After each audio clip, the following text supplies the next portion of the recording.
Hola, ¿qué tal? Mi nombre es Luce Unice Lomart y el día de hoy tenemos una entrevista con Eugenia Alier, integrante del Mecanismo de Esclarecimiento Histórico de la Comisión de la Verdad, y vamos a enlazarnos con ella vía Zoom. Hola a todos y a todas que están aquí.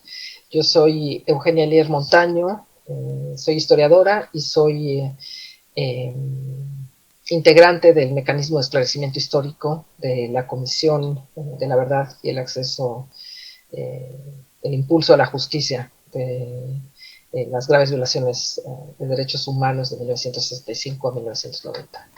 ¿Podrías recordarnos qué es esta Comisión de la Verdad? Claro que sí. Esta comisión fue creada por decreto en octubre del año pasado y busca ser un mecanismo que impulsa distintos aspectos vinculados con el conocimiento y reconocimiento de la llamada Guerra Sucia entre 1965 y 1990 en México. Es una comisión que se conforma por 5 mecanismos. El mecanismo de esclarecimiento histórico, que justamente eso vamos a realizar un informe sobre lo ocurrido en torno a las graves violaciones de derechos humanos durante esta época. Y ahí conformamos este mecanismo 5 personas, cinco integrantes, Abel Barrera, David Fernández, Carlos Pérez Ricard y Aleida García. Eh, los 5 somos independientes, ¿no? Quiere decir que no trabajamos en el gobierno, tampoco se nos paga para tener este cargo. Y después de eso hay otro mecanismo de impulso a la justicia que está conformado por 3 abogados.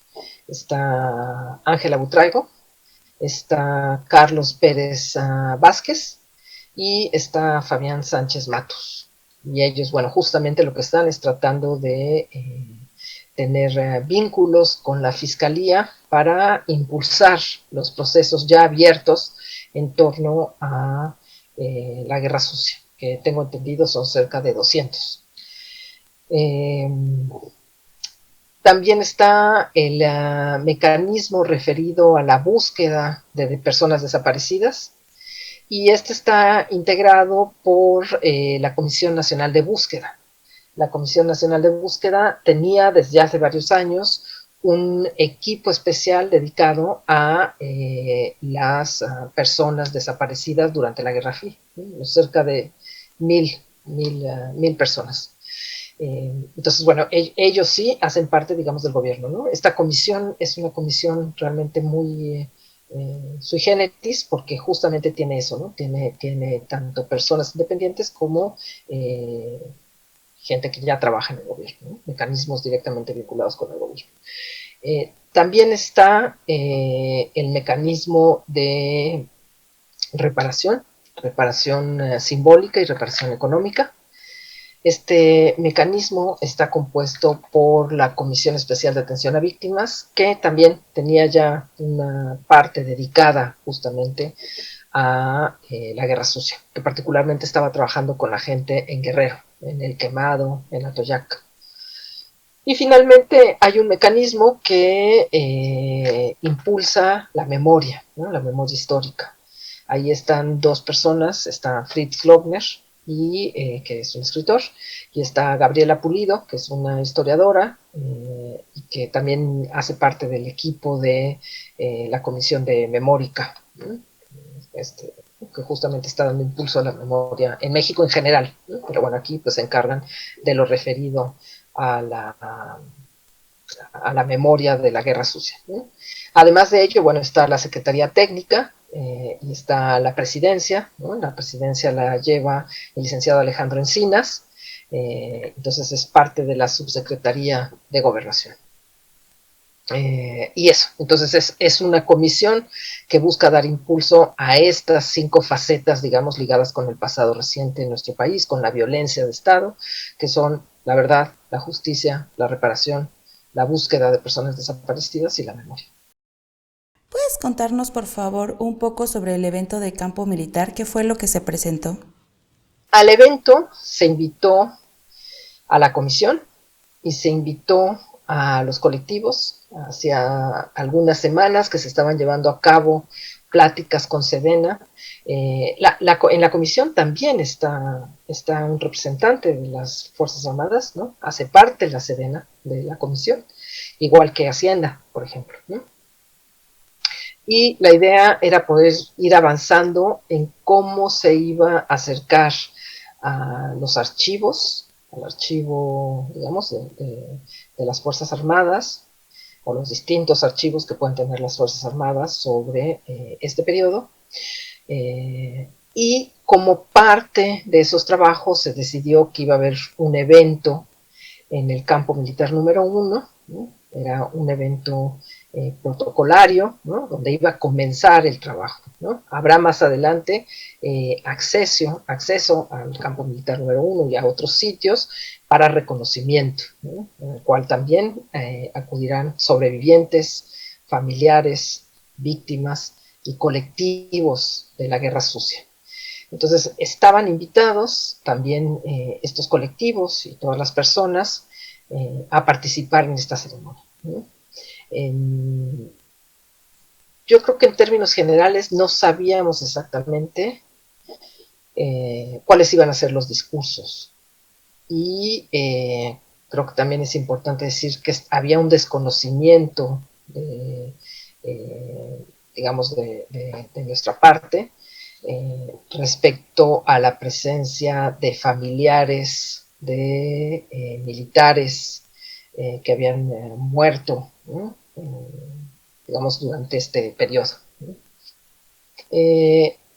Para mí y para muchos otros, y así fue como convoqué, invité a distintos colectivos, se trataba de un evento simbólico que nos iba a permitir, si no acceder todavía a la verdad, y si no... Era un evento protocolario, sí, pero un paso significativo y simbólico en el reconocimiento de lo ocurrido. Creo que una parte muy importante de la comisión es que haya un reconocimiento de lo que pasó durante la Guerra Sucia, de las violaciones de derechos humanos cometidas por el Estado, por las Fuerzas Armadas también, por la policía. Creo que también el conocimiento que la sociedad pueda tener, y en eso no voy a dejar de insistir, el que ustedes nos estén dando un espacio es fundamental en todo este proceso, ¿no? Sin ustedes, sin los medios, no vamos a avanzar mucho, ¿no? Eso es muy importante. Entonces lo agradecemos enormemente. Ahora, creo que la dificultad de lo que pasó en el campo militar número 1 es que hay mucha molestia, y no sin razón, ¿no? Por parte de los colectivos, porque como algunos lo han dicho, por ejemplo, Micaela Cabañas, se sienten revictimizados, ¿no? Algunos otros, como el Comité 68, que decidió no asistir desde el principio, dice que no fueron justo por eso, porque sabían que iba a ser solamente un acto para tomarse la foto. Yo creo que no era ese el sentido, ¿no? Y tampoco sabíamos cuál iba a ser el discurso, ¿no? Creo que esta comisión está destinada a las víctimas de violencia de Estado, ¿no? Y eso es muy importante subrayarlo, ¿no? Los militares no hacen parte de estas víctimas, ¿no? O sea, en el sentido más estricto, ¿no? Hay muchos temas que se pueden discutir, pero creo que eso sí es muy importante dejarlo claro. Tampoco teníamos conocimiento sobre esta idea de que se va a generar un memorial, ¿no? A los militares caídos, ¿no? Tampoco es esa la reivindicación memorial de la comisión, ¿no? Y sabemos que estamos en un momento delicado con las víctimas, con los colectivos, ¿no? Porque, ya te digo, no sin un poco de razón, pues tienen sospechas, entonces, ¿no? Del sentido de la comisión. Y creo que es importante decir que en todo esto, y de verdad creo que eso es fundamental, Blanca, las víctimas ¿no? Los colectivos, los sobrevivientes, los familiares, son el centro. Son el centro porque son el centro de la comisión, deben ser el centro de la comisión, son el centro porque no estaríamos aquí si no fuera por ellos y por ellas, ¿no? Esto solo tiene sentido en buena medida por ellos y por ellas, porque ellos lo impulsaron, pero además porque a ellos y a ellas queremos darles respuestas. También a la sociedad. Es una deuda que también tenemos con la sociedad mexicana por entero. Pero antes que nada, con los colectivos, con los familiares, con las víctimas y con los sobrevivientes, por supuesto. Creo que la voz de lo que pasó y de lo que sintieron en el campo deben ser ellos y ellas. Creo que nosotros, como comisión, debemos acompañar su sentir y acompañar también lo que ellos están diciendo. La idea de lo que sucedió también un poco es hacer esta parte de la reconciliación, porque sí es el sentido de que hayan estado ahí también estas personas. Te voy a ser honesta, el tema de la reconciliación siempre es un tema muy delicado, ¿no? No es México el primer país ni será el último en el cual hay debates en torno a cómo se deben hacer las cosas, a si se deben incluir o no los militares, o cuál es la posición de los militares, o cómo van a participar o no los militares, o cómo van a ayudar o si van a ayudar o no. No es el primero, ni será el último. El tema de la reconciliación, por supuesto, siempre está ahí, ¿no? Yo recuerdo mucho, y eso es una cosa totalmente teórica, ¿no? Cuando leía a un filósofo francés, ¿no? Derrida, ¿no? Que dice que el único perdón posible es el que es imperdonable. Eso es lo único que se puede perdonar. Pero yo sí creo que la reconciliación y el perdón solo están en el orden de las víctimas, de los sobrevivientes, de los familiares y de los colectivos. Son ellos quienes deben decir si quieren o no quieren realizar una reconciliación, ¿no? Creo que México, a diferencia de otros países, no es un país dividido por este pasado, ¿no? No es Perú, no es El Salvador, ¿no? No es algo que nos haya cruzado y atravesado y dividido, ¿no? Pero sí creo que son ellos y ellas quienes deben pensar si la reconciliación será posible y en todo caso en qué momento será posible. Por ahora muchos de ellos y de ellas dicen que antes de que exista la justicia no es posible pensar en la reconciliación. ¿Crees que es importante que el ejército abra sus archivos e instalaciones a la Comisión de la Verdad? Sí, creo que es fundamental, ¿no? Creo que una de las diferencias también de esta comisión con respecto a otras, pues es que se ha abierto muy tardíamente, ¿no? Entonces, el conocimiento que tenemos sobre ese pasado en realidad ya es amplio, ¿no? Ya han existido primero otros momentos de esclarecimiento como la FEMOSP, ¿no? En el gobierno de Fox, ya estuvo también la Comisión de la Verdad, que hizo un magnífico trabajo en Guerrero hace unos pocos años. Han habido otras comisiones de investigación parlamentarias, ¿no? En torno al 68, por ejemplo, y demás. Creo que también existe una historiografía muy importante. Hemos ido discutiendo en la academia qué se ha hecho, qué no se ha hecho, qué ocurrió. Se conocen muchas fuentes. Pero, y ahí viene justamente la respuesta a tu pregunta, en realidad necesitamos esos archivos, porque sabemos, ¿no?, que en esos archivos, y no porque los hayamos visto, sino porque así ha ocurrido en muchas otras partes del mundo, en esos archivos de las Fuerzas Armadas hay muchas respuestas. A veces respuestas cifradas, a veces respuestas, ¿no?, que tienen que ser entendidas en cierto contexto, pero ahí están. Entonces es importante que tengamos acceso al archivo del Estado Mayor Presidencial, por ejemplo, para el caso de 68, pero también a la Sedena, a muchos de sus archivos para poder saber qué ocurrió con las personas desaparecidas, ¿no? También, por supuesto, es importante que quienes tienen información en las Fuerzas Armadas hablen y den la información. Eso es fundamental, no siempre es sencillo, pero pues los invitamos a que lo hagan, ¿no? Y creo que sí, creo que los espacios también son lugares simbólicos. y como lugares simbólicos es importante esa entrada y ese reconocimiento. Tú recordarás las palabras particularmente de Alicia de los Ríos, pero sobre todo de Micaela Cabañas, ¿no? Que dijo que ella había pasado allí sus primeros años de vida, allí había aprendido a caminar.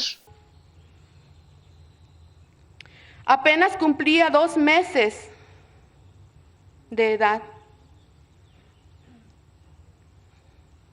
El campo militar en ese entonces era considerado el centro clandestino de reclusión más grande de esa época. Y quiero decirles que ahí empezó nuestro calvario cuando llegamos aquí. Mi madre fue torturada, fue violada y fue ultrajada. Pero me defendía, porque dice que en las noches llegaban los militares y me tomaban de un pie y me ponían una pistola en la cabeza y decían, dinos dónde está Lucio. Pero ¿a dónde estaba si ellos ya los habían matado? ¿A dónde estaba Lucio? Ella no podía decir nada. Debo decir también que mi madre era una adolescente que tenía 14 años.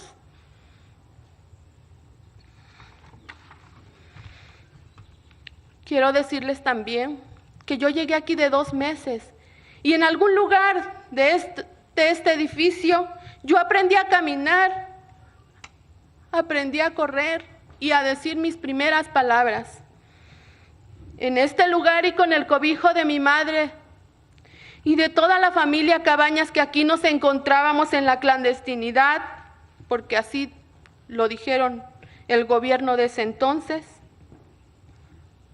sufrimos tortura física, moral y psicológica, y muchas otras violaciones, incluidas la sexual, puesto que mi madre salió de aquí embarazada del gobernador de ese entonces, del estado de Guerrero. Creo que es importante que esa historia también se pueda abrir a la sociedad. ¿Cuáles son las siguientes acciones de la Comisión de la Verdad?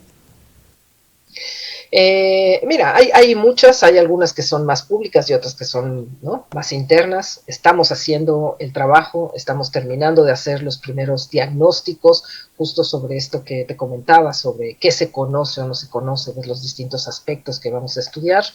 Y a partir de ahí vamos a empezar a hacer, por supuesto, entrevistas, ¿no? Entrevistas, vamos a sacar convocatorias, se las vamos a hacer llegar para que nos ayuden a difundirlas, convocatorias a familiares, convocatorias a víctimas, convocatorias también a militares, por supuesto, ¿no? Y ese es como el siguiente paso, ¿no? Y por supuesto seguir trabajando con las Fuerzas Armadas para lograr este trabajo conjunto. Muchísimas gracias, Eugenia. ¿Hay algo que quieras agregar? No, de verdad, solamente insistir, Blanca, en la importancia que tienen ustedes, ¿no?, los medios de comunicación.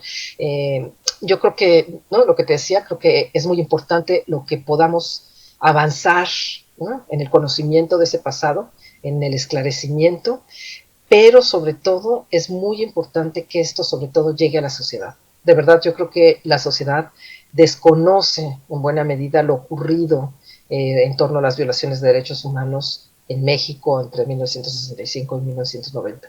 Y creo que el papel que ustedes pueden tener ayudándonos con estos programas es fundamental. Así que de verdad, muchísimas gracias. Yo creo que es como un balance que tenemos que hacer, Blanca, entre medios de comunicación, el peso y el empuje de los colectivos, voy cerrando, nuestro papel como comisión, pero también la voluntad gubernamental. Eso es fundamental. Muchísimas gracias por estos minutos. Al contrario, gracias a ti. Buen día. Muchas gracias por acompañarnos. Esta fue la entrevista a Eugenia Alier, integrante del Mecanismo de Esclarecimiento Histórico de la Comisión de la Verdad. Mi nombre es Luce Eunice Lomart y esta es La 4TV.